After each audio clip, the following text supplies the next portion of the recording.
Today's classic bookshelf pick is Pumpkin Soup by Helen Cooper. The book I'm reading is a Scholastic First Edition, printed in 2010 in the USA.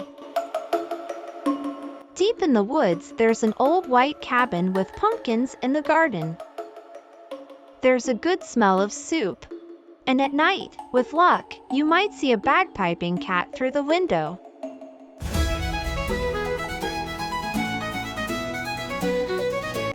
And a squirrel with a banjo.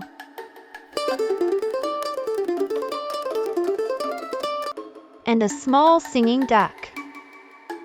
I don't think so. No, no, no, no. Pumpkin soup. The best you ever tasted. Made by the cat who slices up the pumpkin. Made by the squirrel who stirs in the water. Made by the duck who scoops up a pipkin of salt and tips in just enough. They slurp their soup.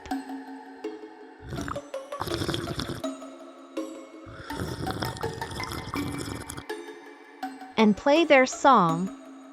I don't think so. No, no, no, no. I don't think so. No. Then pop off to bed. In a quilt stitched together by the cat, embroidered by the squirrel, and filled with fine feathers from the duck. And it's peaceful in the old white cabin. Everyone has his own job to do. Everyone is happy. Or so it seems. But one morning the duck woke up early. He tiptoed into the kitchen and smiled at the squirrel's special spoon. Wouldn't it be fine? He murmured. If I could be the head cook. He drew up a stool, hopped on top, and reached until his beak just touched the tip of the spoon. Kerplunk! Down it clattered. Then the duck trotted back to the bedroom, held up the spoon, and said, "Today it's my turn to stir the soup." "That's mine," squeaked the squirrel. "Stirring is my job. Give that back." "You're much too small," snapped the cat. "We'll cook the way we always have." But the duck held on tight until the squirrel tugged with all his might. And whoops! The spoon spun through the air and bopped the cat on the head. Tot! Then there was trouble, a horrible squabble, a row, a racket, a rumpus in the old white cabin.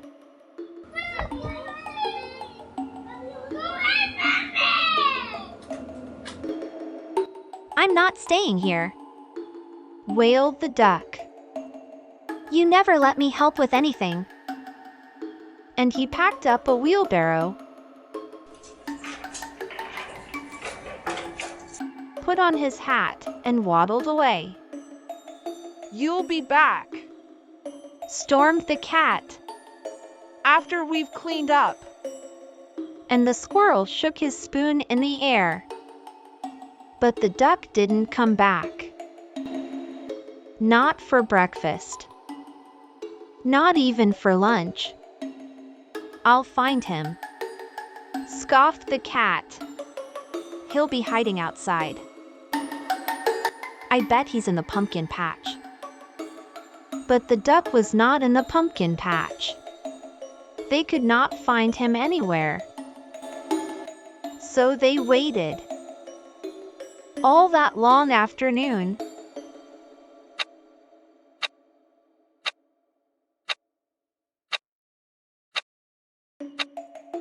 The cat watched the door.